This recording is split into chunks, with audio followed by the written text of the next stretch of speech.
Welcome to Triangle BNI. Today's show is brought to you by Oak City Tech. Folks, no matter what kind of business you have, you need to get word out there that you are open for business. And the digital world can be complicated, and sometimes you just don't want to post as much as you think you want to because it's a hassle. So that's why you need professionals like Drago and his team at Oak City Tech. Go to oakcitytech.com, tell them what you're looking for, and they'll be able to help you with that. Hi, everybody. My name is Mike Manning. Each week on Triangle BNI, we bring you a local small business success story. If you are not familiar with BNI, it is Business Networking International, the world's largest networking organization. Our little slice of heaven here in the Triangle is Raleigh, Durham, Chapel Hill, and all the surrounding communities. And our job in all the 31 chapters that meet every week is to help each other grow their business. In our local small business success story this week is Mike Mullins with Edward Jones. Mike is in the Smithfield Strategy Launch Group. They've got 10 people. They're moving fast and furious. So if you're a small business owner in Smithfield and want to meet some other small business owners, they can help you grow their business and you can help them grow yours. They can help you grow yours. They meet every Tuesday morning at 8 a.m. at the Builders Industry Association building. Mike, do I have that right? That's correct. Okay. That's And so, Mike, glad to have you on the show. How are you today? Well, thanks for having me, Mike. I'm doing great. Happy Monday. Back at you. For those of you with bad backs, I go to a chiropractor pretty regularly, and she has one of those massage guns that she'll just run up and down your back on the muscles. And Becky and I bought one last week, and let me tell you, people, that's the best thing I bought in 15 years. 'Cause I run that on the muscles on my back, and man, I haven't felt this pain-free in a while. So it took a while to kick in, but so I recommend a massage gun. Just go to Google and start typing in. That's what we call it, a massage gun. But man, oh man. So You yep, need one of those tables, though. The roller tables, I think, would be ideal for me. I think I can handle one of those yeah. in the house. I never wanted to be hung upside down or doing any of those traction things. I think that was old school, and that just looked like it hurt. No, Uh, no, it's you see those vampire movies and stuff. yeah, That's what you feel like when you yeah. get that stuff going. So, yeah, so that's Mike's going to give you other tips. That's my tip of the day, folks. That massage gun, I think it's like 49 bucks. There's 100 different kinds you could buy on Amazon or Google, but man, oh man, talk about an investment. Wow. All right, so Mike is with Edward Jones. Couple things that are always difficult for people to talk about are money and health because they're either uncomfortable about health or they don't have any money to talk about when in fact they could start their own plan. So Mike, we laugh about it, but just send me 40 bucks a month. You're 24 years old, just start sending me 40 bucks a month. You have data that shows that will add up. Well, it's definitely one of those things. It's tough because people usually think, well, I don't have enough to start saving, or it's going to cost too much to talk to folks and actually get some I guess ask their questions. So it's one of those things is picking up the phone and actually calling somebody is not that scary. And again, you should do it as soon as you can. And the whole thing is just start. What does they say? It takes 21 days to build a habit. But if you just start a program like that, then you'll at least be aware of it every month. And then as you grow and your bank account grows or your new job grows, your revenue, you can start giving a little bit more and just, man, sometimes you just want to shake people just trying to get them started, don't Sure, and that's kind of where I always start. It's like you've got to start somewhere. So that budget is kind of my big thing is understanding where that money is going. What you're bringing in, how much is going out, and then how where can I start trimming stuff? What's some of the fluff that's out there that maybe I don't see? There's so many things out there now that are on auto pay. So the Netflix and the Amazon Music and all those little things that are going out the door, the Apple Pays and different stuff like that is keeping up with all that stuff from the get go is a big deal. And I think a lot of people maybe just don't understand that. Well, I don't know where to start. But again, starting at that budget point is understanding where that money is and what's coming in, what's going out at this point. you? That's a good point. I had not looked at it that way, but you're right. if you know it's an automatic draft on the 3rd of every month, you're gonna forget all about it. Oh yeah. So and that's kind of where, when you're putting stuff away to start, the kind of set it and forget it is easy, because again, it's the same type of deal. You've got it set up. You're not having to, write a check or do stuff like that at that point. It makes it easier.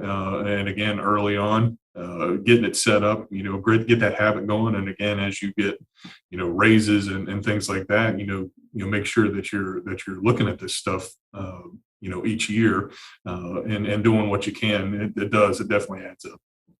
Oh, we have fun banging on Starbucks every now and then about what our friends pay for a macchiato grande, whatever it is, right? I mean, I'm a half calf guy with some creamer. That's all I'm interested in.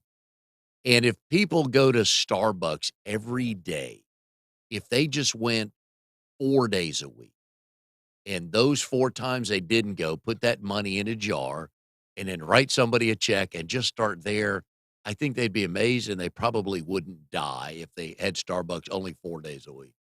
Well, I think we would all be amazed at some of the things that we are, just spending money on. And again, it's a habit. Whether it's a good habit, bad habit, indifferent. It's one of those things that, there's definitely an opportunity for that. And again, we've just got to, realize it at that point. Luckily, my dad helped me out quite a few years ago. He was a coffee drinker, big coffee drinker, still is.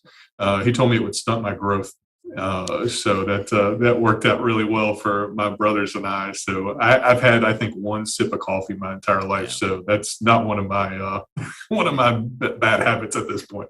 And I never drank coffee till I got married, and even then it was 15, 20 years into that. My wife and her family are big coffee drinkers, and then one day, like, "Okay, I'll try it." And I found the right creamer. It's like, "Ah, you know what? I'll drink it." But now I'm leaning more towards iced coffee, but it's literally coffee in the pot, that the pot's been turned off for about 4 hours. I'll put, like, 2 ice cubes in there and some creamer, and that's my iced coffee. It really doesn't cost me anything. Yeah, no, I'm good. Yeah, no, I'll leave that for everybody else. Yeah. I'm good. One of the, cool things you talk about, and I love how you phrase it, I never thought of it that way, but one of the things BNI's taught me is to shop local. There are a number of wonderful national companies, which you are part of, that you can Mhm. call an 800 number and pretty much get all the answers you want, but the problem is you may talk to a different person each time, and you should have cell phone number to your banker, your financial advisor, in my case, my chiropractor, and probably a couple other people. Right. But you told the first time we met, the first time I heard you talk, you said, with regard to your clients, you tell them, "I want to be invited to your funeral." Right. And when Right. you think about it, it's like, "Ooh, yuck." But then when you realize, oh my God, that's a relationship. Absolutely. I mean, this, dealing with people's finances and goals for whether it be retirement, whether it be for their kids, or talking about, whatever goal that they may have, and helping them get to that point. We're meeting, at least one time a year, if not more. But again, trying to, walk through those, and they're going to come up with different things that are going to happen in their lives, and having somebody to bounce ideas off of, and being there when maybe things get a little bit rough, and having that additional ear where, hey, they look at this stuff all day. Let's call Mike, and see what's going on. So those relationships, it gets deep over the years, and again, you get into some really deep conversations, and understanding, kind of goals and wishes for themselves and their kids, and parents and grandparents, and those type of things. So I always like to hang out with people that want to learn things and grow. And there's certain areas in our lives, depending on what you do, how you were raised, and how you're wired, we don't know much about it. And sometimes we get ourselves in the most trouble when we don't know something we don't know. And that's when you should pick up the phone and call somebody like you and just ask, like, all right, let's talk, because it can be easy. We don't need, we're probably, most of us probably aren't going to be Warren Buffett, Saw he dropped 16.5 billion on what, Chase, JP, something, one of those.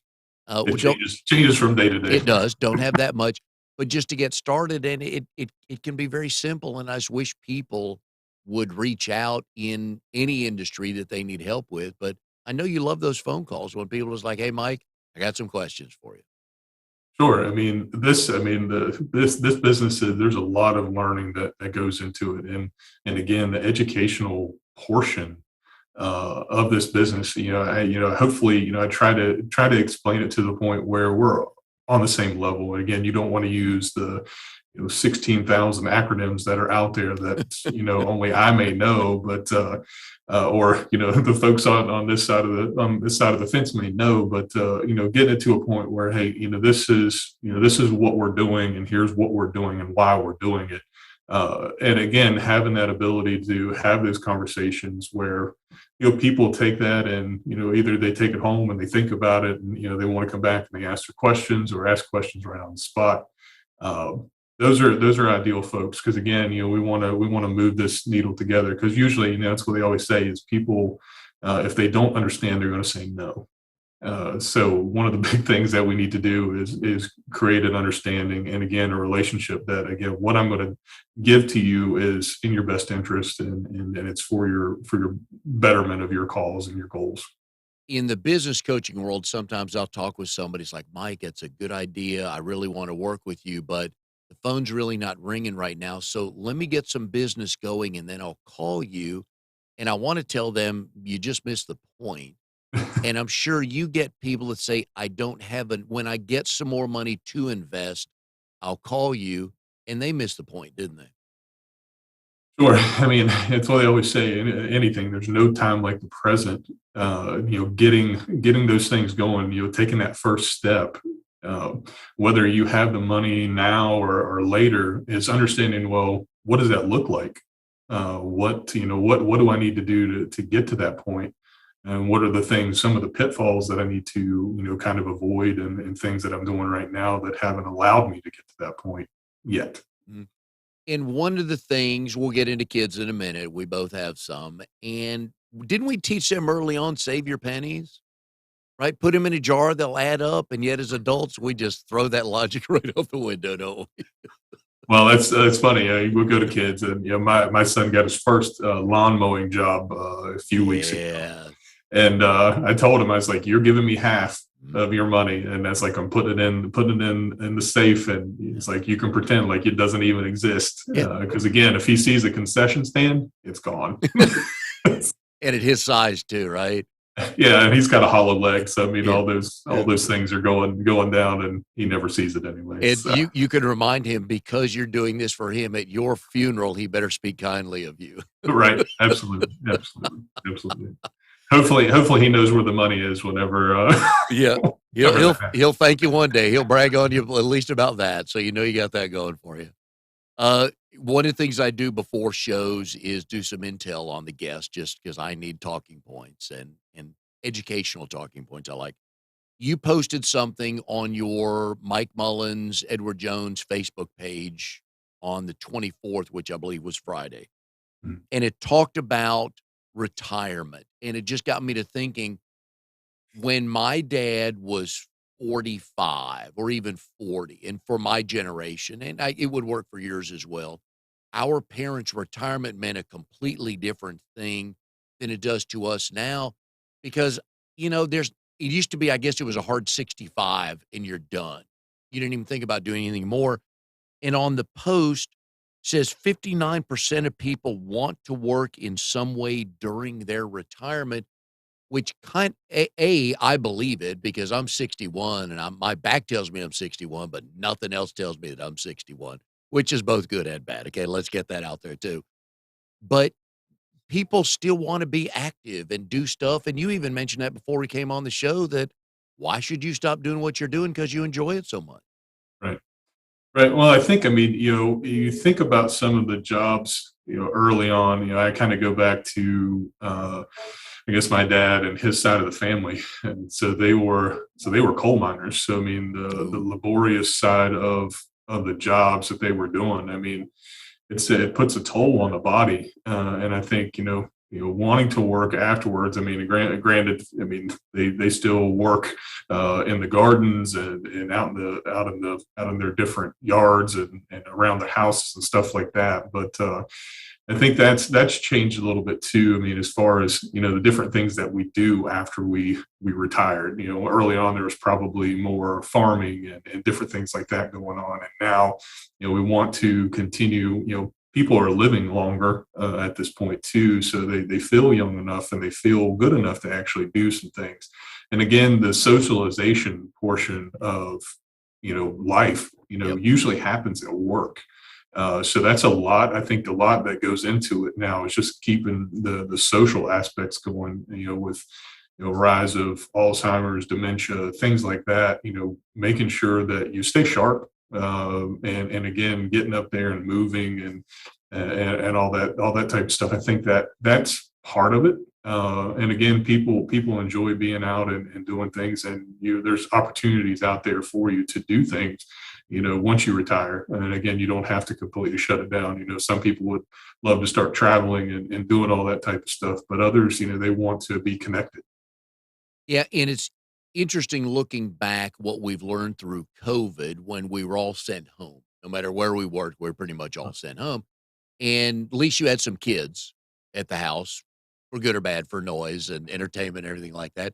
Well, it was just me and Becky, and that which was fine. I mean, I loved the time, but that led me to think for a while about the people that were single, whether they were, 25 or 65, and nobody else at home, going back to your socialization Sure. analogy. So I get that. I mean, I retired to do what I want to do, and what I don't want to do is stay home by myself all day long. So that's what I loved about these stats because it said 22% are looking to work part time.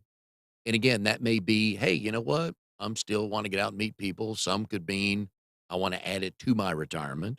Sure. And then 18% said they're wishing to work full time during their retirement. So that's changed completely in a generation and a half. I know for what types of questions you ask people from meeting them.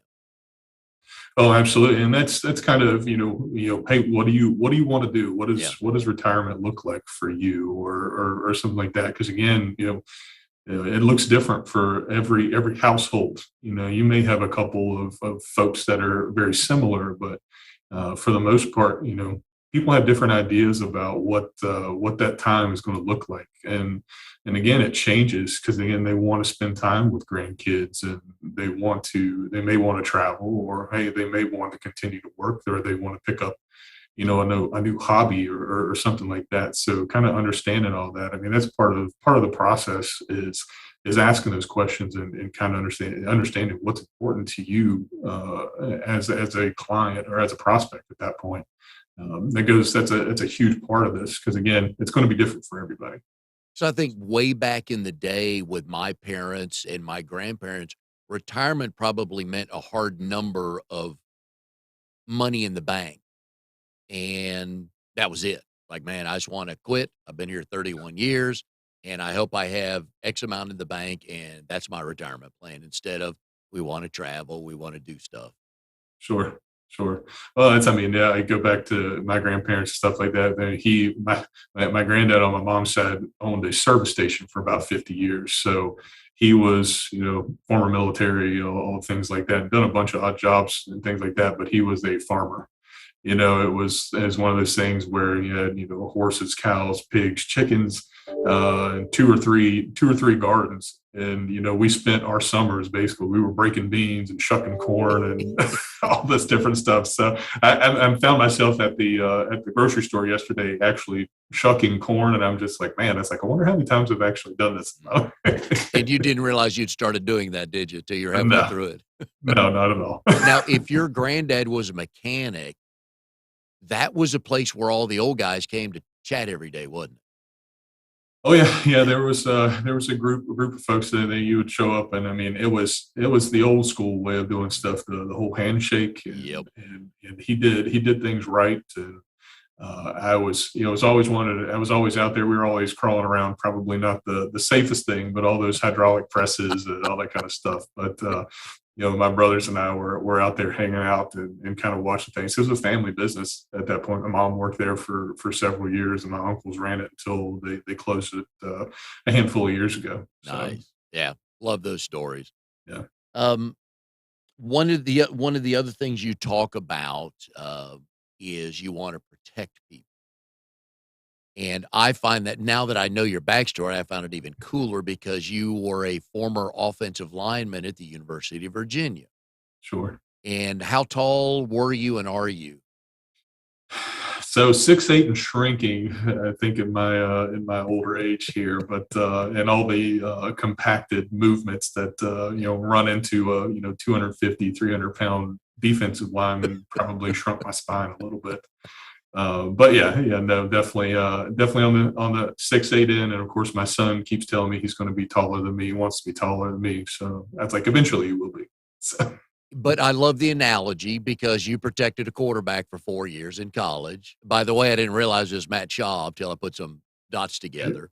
yeah, One that's of a them, yeah, an NFLer, right? So you wanna protect people with their money. So I just found it interesting once I got to know your backstory. It's like, okay, that makes perfect sense. Yeah, so I told somebody the other day is they spent a lot of time, protecting folks and trying to make them look good, making holes and opening doorways and things like that for running backs and all that stuff. I mean, it really kind of does. It fits in, to kind of what we do. We want to open up those roadways and open up lines of communication to get to the goal, to get a touchdown, to score points and reach those goals. So no, it definitely makes sense. I like it. And you wore number 72 at Virginia? Yeah, I wore 72 all the way through. So from high school all the way through What's the college. significance of that number? It was one of those things that I was 75. I didn't start playing football until I was in eighth grade, and my principal actually had to call my house Yeah. to my mom and ask me, "It's like, can your son play football?" And she was just like, "You want to play?" I'm just like, "Yeah." I was like, because they always told us that was like, "Guys, you'll get hurt, you'll get hurt, you'll Yeah. get hurt," and they didn't know. I mean, we were, my older brother and younger brother were all, two times the size of most people, but yeah, he called, and luckily he did. I mean, it worked out, and I wore 75 there, and then 75 when I got to high school was taken. So 72 actually worked out, and it has a little bit of significance now because that's the exit that we get off to actually go home when we travel from North Carolina to Bluefield, Virginia. It's exit number 72. So that's Nice. like I've kind of attached that to that number. I like that. Lord, how big were you in 8th grade? Oh goodness, I could tell. I mean, it was probably a good, 6'1", 6'2". But yeah, we had a good time in there. We could touch the rim. We Yeah. thought that was the Oh, greatest yeah. thing in the Yeah. world is getting there to the point, dunking like little small basketballs and So, things like that. So when did your growth spurt happen? I mean, it was very gradual, through high school. I think I got 6'4", 6'5", and then up to 6'7".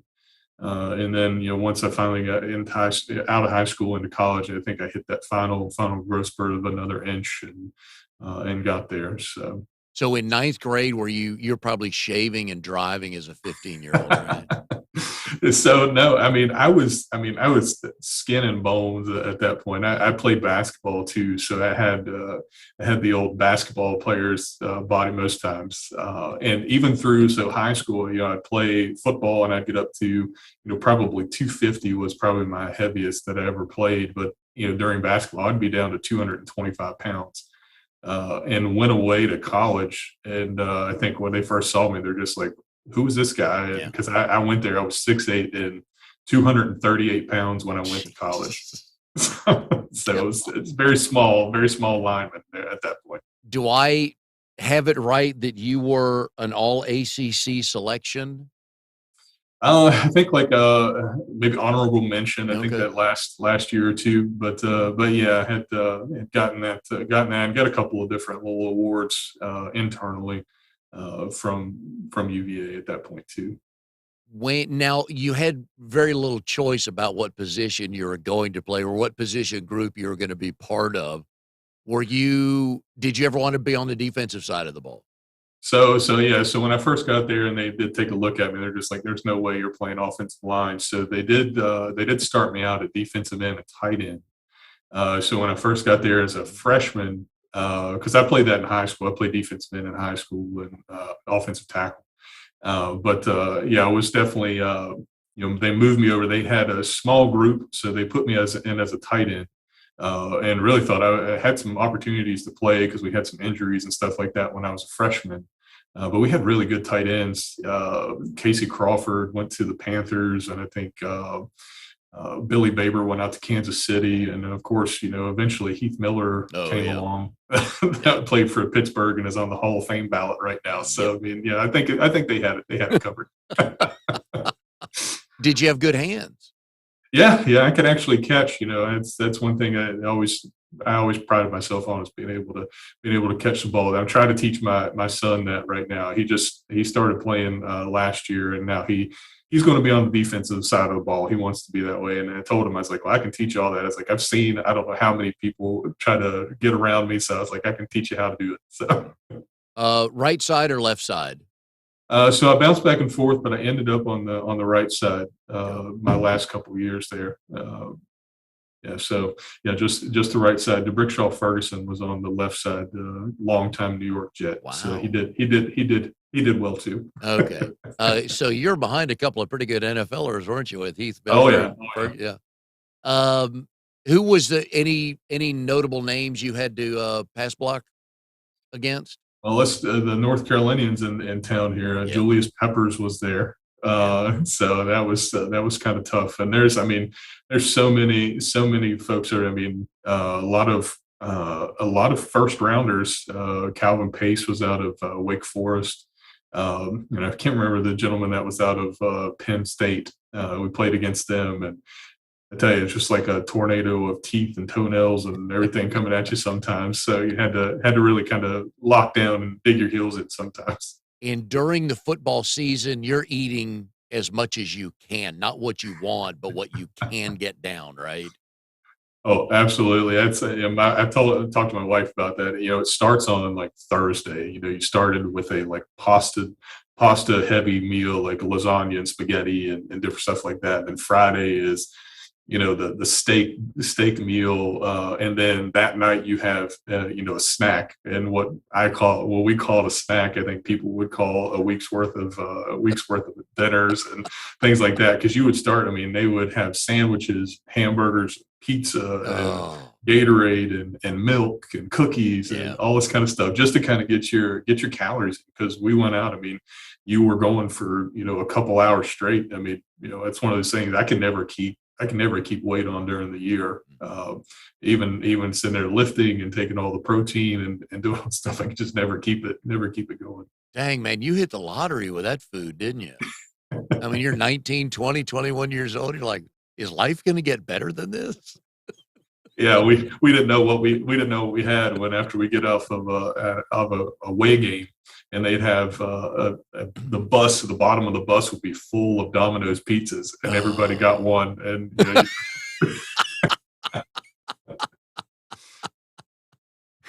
oh, that is so good. Any idea how many calories you would burn during a game? I have no idea. It's one of those things. I'm sure now they probably, the different trackers and different stuff that's out there. I'm sure they've got, really good statistics on that type of stuff going on now. But I mean, it had to be, I mean, in the thousands Oh, for yeah. sure. I'm just figuring 3 and 4,000, especially on a noon kick, which those are, let's face it, folks. Not only are those horrible for the players, those noon kicks in August, they stink for fans. We played Colorado State. It was one of the classic games at the beginning of the season. They started having multiple ones of those, kind of like the bowl games. At the beginning, we played Colorado State in Charlottesville, and it was in the 90s, and humidity was probably 100%. Oh, And we were all, I mean, we were toast during that game, and the guys from Colorado State were going over and throwing up on the sidelines and all this stuff. And I just remember after that game, I mean, my body just locked up. Mhm. from cramps. I mean, I drank Gatorade. We were pounding Gatorade on the sidelines, but Yep. ended up having to get an IV. I mean, I couldn't move Yep. after that one because it just drained every ounce of, I guess, salt out of my body at that Yeah, point. I don't know how you guys did that because in my mind, it's always been there's just not enough water to drink to keep up with that pace. Well, I mean, you know, all over on the sidelines. That's why that person filling up those cups and bringing water around, water bottles Yep. and water buffaloes is what we used to call them back in the day. Sitting there squirting water all over you, trying to breathe while you're drinking Yeah. because you're sitting there huffing and Yeah. puffing as you go along. But yeah, I mean, that's you try to do that, and you see all the different things now, like it's almost like syrup, you know, the Gatorade syrups and stuff like Uh-huh. that, where they will tear a package open and it's just all straight electrolytes. Okay. So yeah, they're definitely, I guess they're figuring some of that stuff out. Well, and that gets you to thinking, like with Bear Bryant with the Junction Boys, he'd take them to Junction, Texas, and give them like no water for a week. It's funny back then you get water as a reward, but that's what we knew back then, right? I can't imagine playing a football game with little to no water if you're not winning. The coach didn't give it Oh, to you. no, I mean, and like on AstroTurf, you know, Oh right there, you God. see that's when you see those little waves coming off the field. You Yep. know, it's like, oh, we're in for a good one today. Yeah. So, Oh man. If you had not gone to Virginia, where would you have gone? uh, so I got recruited by Virginia Tech to play, and so they were recruiting me for basketball and football Wow. at that point. Richmond called me up until the day that I signed with UVA. Just like, you know, if it doesn't work out, you can always come here. But yeah, I don't know.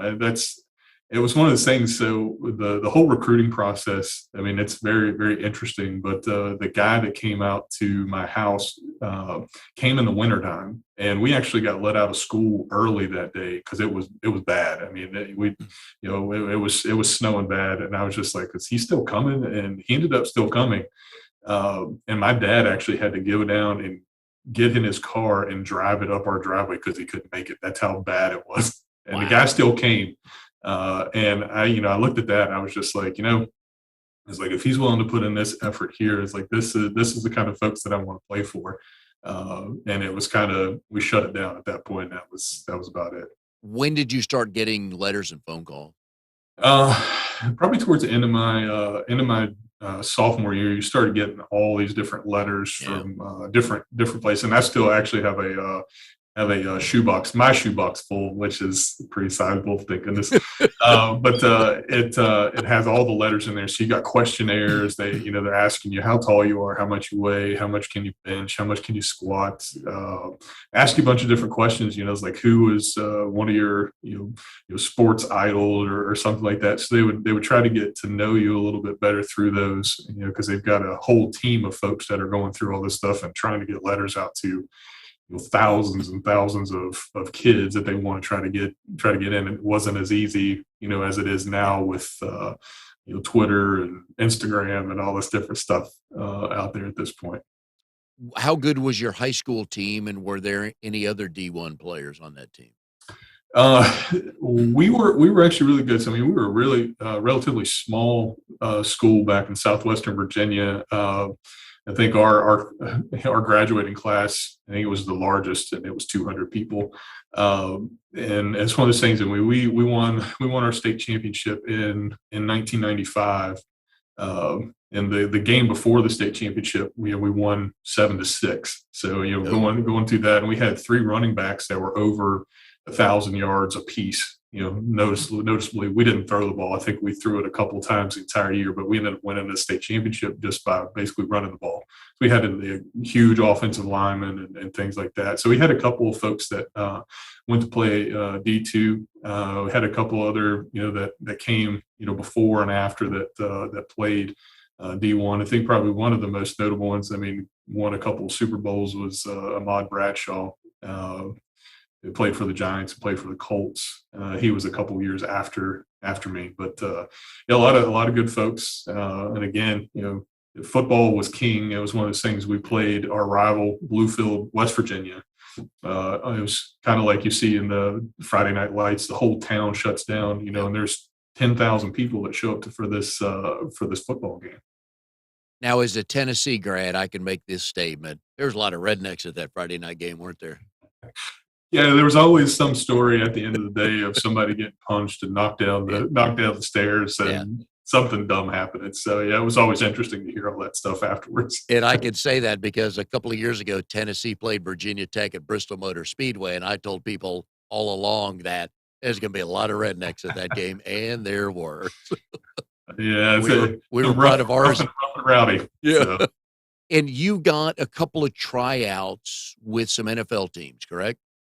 yeah, so yeah, I went and tried out in San Francisco. Uh, throughout the draft process, and the unfortunate part, I'd gotten some injuries there towards the end of my career. I had to have my back worked on and Ooh. my thumb reattached basically at that point. But through the draft process, after the draft ends, free agency starts, and usually that's when a lot of wheeling and dealing is started. And I thought I was going to be going to Atlanta for a little while because they had called and got my agent's number and all those different things. And got a couple of calls, during that time from it was Pittsburgh and then the Miami Dolphins. And I got a couple of letters, it seemed like it was going back to college, high school again. Got letters from the Packers and the Raiders at that point, which I thought was interesting. I was like all over it. And then the 49ers called and asked me if I wanted to come out and do a tryout. And again, going out there, going and walking in the San Jose training facility, and you see on the wall the pictures of Joe Montana and Steve Young and all this stuff. And as anybody that's a sports fanatic or just has watched sports over the last 20 years, it was like, oh my gosh, it's like you see Super Bowl rings and all this sort of stuff. And then of course you see Bill Walsh walking around on the sidelines. So I was just like, wow, this is great. Mm. You obviously wanted to keep playing, but in your mind, what kind of chances did you have of latching on somewhere? It was tough. I mean, again, I was still, I'd met multiple people, even the one guy from the Texans said he was just like, you need to be 330 pounds. And when I was in college, I mean, I could barely get over 275. I could eat and work out. We worked out like crazy. And met with trainers and stuff like that. They actually put me on an 8,000 calorie a day diet. So which basically meant you just eat all day and try to get 8,000. Which at that point I couldn't eat that much. It was just Yeah, unbelievable. I mean, I guess it was like the Michael Phelps diet, yeah. trying to stuff it all in at that point. Oh, man. When did you know that this wasn't going to happen?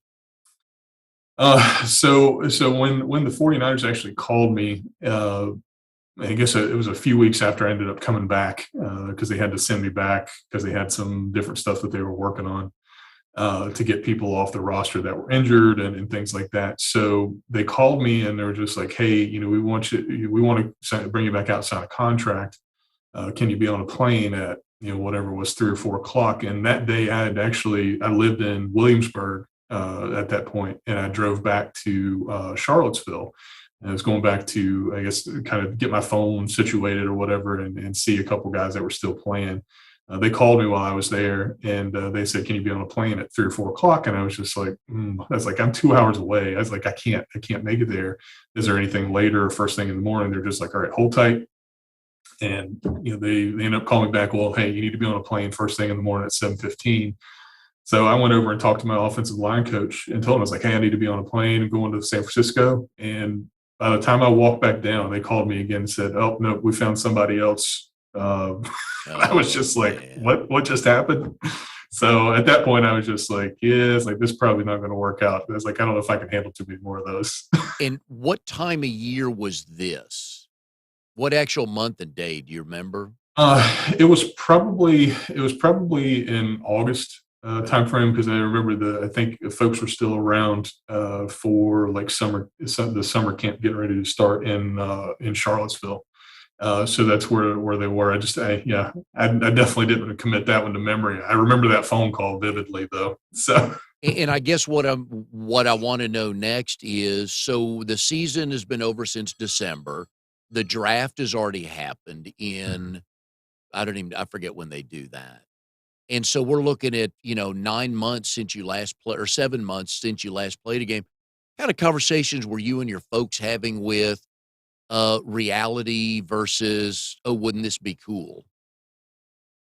Yeah, yeah, and at that point, it was I think it was engaged at that point, and my wife now at this point, she was, I mean, super supportive, and at that point, I think I was working at Reebok, kind of part time, and still working out a couple hours a day. We were still, hey, she was like, hey, as long as this takes, as long as you want to do this, she's like, I'm here. It's like we're gonna do this. We'll figure it out.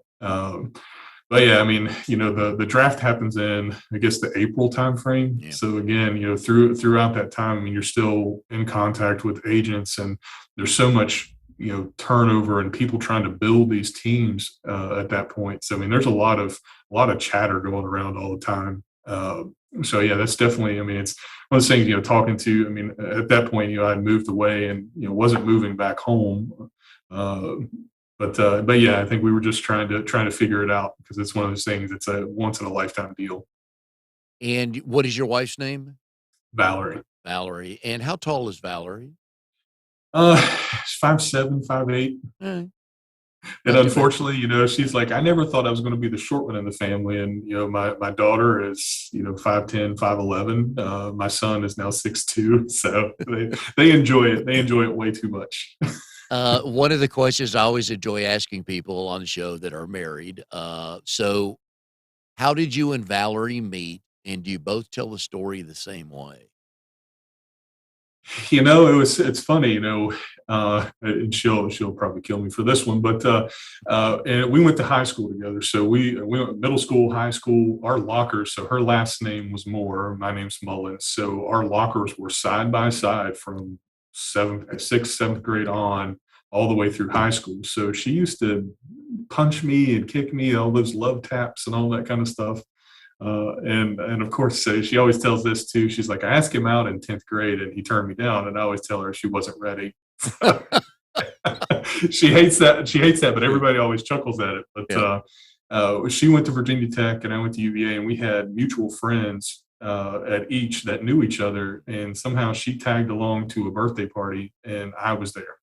And it just kind of went well from there. And we've been together. This year will be 19 years of marriage. So I think 20 plus years that Yeah. we've dated and been married together. So Too funny. Now, for the record, she actually did ask you out. oh yeah, yeah. I was Right. just dumb. That's all. There's nothing else I could Yeah. say. I was just dumb. I was worried about football, basketball, baseball, whatever we had going on at that point. So I like the fact that you're falling on your sword, man. You got points for that. So, yeah, because I give that to her every time. she But I was, told her, I was just like, it's like if something would have happened, we would have went out. Maybe it wouldn't have worked out, and yeah. we wouldn't be where we are. So Hey, you never know, right?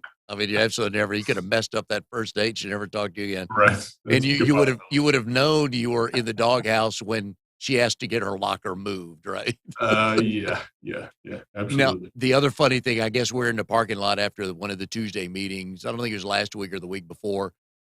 You have, is it two brothers or three? Two Two. brothers. Yeah, All right. so And your middle brothers and child. you and your brothers and your dad are roughly all the same height, give or take a couple inches, right? Well, my dad, unfortunately, he got cut off before 6 feet. So Oh, I missed. Okay. I forgot about that. All yeah, right. my older brother is probably 6'5". My young brother is like 6'3", 6'4", and then I got for some reason I must have been stealing their milk or something, Yeah. and I got the 6'8". So And your mom's tall. yeah, so yeah, she's 5'10", 5'11". All right. So yeah, they're roughly the same height. So And the question I asked you was, I'll ask you here again. When your family of five walked into a restaurant or a room, conversations must have stopped. yeah, and it's very similar to how we walk in. Like we walked into a restaurant yesterday with just my family and just everybody. They do a double take. Yeah. People basically walking through, and I'm ducking to come through the door sometimes. Yeah. But yeah, no, it's funny. And my wife will tell you that story too of the steak dinner, the first steak dinner that she ever came to my house, and at her house they usually got one steak on a plate, and my dad came in and had been grilling and came in with a heaping pile of steak on a platter, and she thought she was going to lose a hand once it got set down, and she didn't know what to think. So I just the look on some people's faces when just you and your brothers would walk in rooms like, holy cow. And I have to believe that everywhere you went, probably from 10th grade on, they're like, instead of saying hi, the first question was, so what sport do you play? Yeah, yeah. Do you play football and do you play basketball? And I could always say, yeah, yeah. Of course, anything I could get my hands on, I could play at that point. But we talked about earlier too was the whole amusement parks. It's fun to watch my kids ride anymore because I can't. Most of the rides I can't fit on and can't do You do were any of that stuff you were anyway. telling a story where you had to get off the ride. Oh yeah, yeah. So I think this was in high school. My brothers and I got on one. I think we were in Dollywood at that point, and they tried to start, pushing down the lap bar, and it kept hitting me in the front of the knees. And I'm just like, hey, I was like, you got to stop. I was like, it's not working. So it's kind of the walk of shame Yeah. to get off of those rides at that point. So, Have you ever been carded? carded? No, no, I don't think so. Trying to think of that one. I don't know that I have. That was Amnon just asked me about that. I didn't even think about that, but that's hilarious, man. No, no, no. At this point, no. I don't think I've been carded for anything like that. I can So see the freshman walking up to you going, sir, could you buy some beer, please? yeah, no. This and it doesn't help now. The white beard is Yeah. definitely pushed that out there. So that works. Still tough to eat 8,000 calories, but a little harder to keep the weight off without burning 5,000 a day, isn't it? Right, right. Yeah. So yeah, and the fun part is, I found a good little group that I work out with, and Sue Ann and Damon, just friends. All of our spouses are friends, and we're all friends. We hang out, and we've been working out for probably, I want to say, at least 4 years, maybe 5 years in the morning. And I think we probably do more laughing than we do Yeah. anything else. But we have a good time and get in there and do some different stuff. But yeah, I always enjoy the competition still. So. Oh, yeah. That never goes away, does it? No, not at all. Not at all. It's always good. You have the Oktoberfest down here in Clayton. They always do the keg toss and the Yeah. sack, feed sack toss, like 50-pound bags of that stuff. So I'm like, yeah, I'm in. It's like, Yeah. let's do Yeah. this. You and get your brothers, man. That's a ringer team right there, right? Yeah, I've been trying to get them down here for that. Hopefully my younger brother will make it. He keeps talking it. He keeps talking about it. So. I would imagine the stories your mother would tell about the stuff you guys broke around the house. Yeah, yeah. So we broke multiple doors Yeah. because we were always wrestling and fighting, and we would get into it a little bit more. And one would go behind the door and sit down, and then the other one would try to come through it. So, and I did get pushed. I did get pushed into a window once, and my backside was hanging out. And luckily or unluckily, my dad was working like right under it, and I was just like, "We're dead." Yeah. Yeah. But he had to know at some point in time this could be a long haul for his checkbook with all the Oh things you yeah, guys are gonna break around the house, right? S absolutely. so one of the connections you have to this show, and Amnon, the producer here, is very good friends with Jim Bowdish. He used to be in Okay. his BNI chapter. And I want you to tell the story. So let me sum this up. So you're what, 6'7" now? Yeah, 6'7", 6'8", in Right? there. And So Jim Bowdish, also a Edward Jones financial advisor, friend of the show, and Jim and I grew up here in Raleigh. And Jim is 5'8", maybe? I I don't don't know. I I'm think that's not being sure. generous. I think that's a Charles Barkley measurement because Barkley ain't 6'4" or 6'7", he's 6'4". So Jim is 5'8", you're not. So tell the story of and Jim is your mentor, which is good. But Yeah, tell us the yeah. story again, the first time you 2 met and what he tried to hand you. Yeah, so we have some Saturdays that we work, and there's some opportunities to win some prizes, things like that. Kind of hopefully going above and beyond, and being present on those days. And one was a golf shirt, and he was driving around, and he had just become my mentor, so he wanted to come out and meet me and talk. And he gets out of the truck, and I walk out the door, and he was just like, "Well, this isn't going to fit." So he's like, next time I think I'll have to remember. I'll have to remember not to get not to get the shirt, and I have to get like a cup or something. I hope there is there a picture of you 2 anywhere? I'll have to search. I know Uh, we did some it was a team building event uh, a while back, and that he and I were hanging out together. So yeah, nice. Well, if you have probably that, something send me that. I'd love to see that because I need to catch up with him anyways. I'll use that as my intro on the emails. Like, hey, let's chat. Just show him that picture. So, Mike, it's been a blast having you on the show. What you do is important. I know it scares us. Talk about I don't have enough yet and things like that. But folks, we've been putting Mike's phone number up on the screen here. You do a 30-minute free consult, right? Yes, I mean we do complimentary reviews, and Yeah. again just talking again, the cost is your time at that point, and again, hopefully it's going to be time well spent, and talking about some of those things that maybe you're not thinking about. And again, trying to dig a little bit deeper, and pull a little bit harder, maybe on some of the things that you've been thinking about, and thinking that it can't be done, that really can be done. So yeah, that's definitely a good opportunity just to call and talk. Yeah, and just get started, folks. Just start Sure. putting something away. I mean, you showed one time with the difference between was it a 29 and a 39-year-old starting to save, or 25 and 35, something like that, in ridiculous numbers that 10 years can make. Sure. That time is our best friend, and our time can be our worst enemy. So Right. that's That's right. here we go. As I always tell anybody younger that I meet, I'm just like, wow, it's like I wish I had that in my wheelhouse Yeah. whenever I was your age, because again, at that point, you're setting yourself up for a really good future if you can start early enough. So. That's a tough game to play catch up in, Yeah, right? yeah. It's you're chasing the tiger's tail at some point Yeah, with that one. So. math ain't fun at that point. So, anyways, good luck the rest of the year. I will see you tomorrow morning at the meeting. And again, folks, if you're in the Smithfield area, Clayton, Garner, anywhere around there, you're looking to meet a good group of small business owners and professionals, come join us Tuesday morning at 8 a.m. And Mike, good luck with everything. And thanks for being on the show again and sharing some nuggets with us. Well, thank you so much. Appreciate it. It's been a great opportunity to be part of BNI, and meeting a bunch of great folks. Cool. So. And we will see everybody next time on Triangle BNI.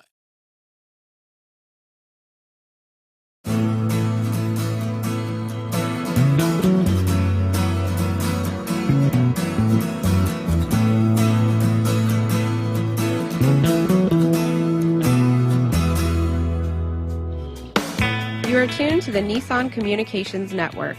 If you tuned in too late, you can always watch each program in its entirety or download an MP3 audio file of it in the archives section at nissancommunications.com. Don't forget to subscribe to our YouTube channel, follow us on Twitter, and like us on Facebook. Sponsored by StreamingGear.com, Carolina Apparel, and DeltaForce.net.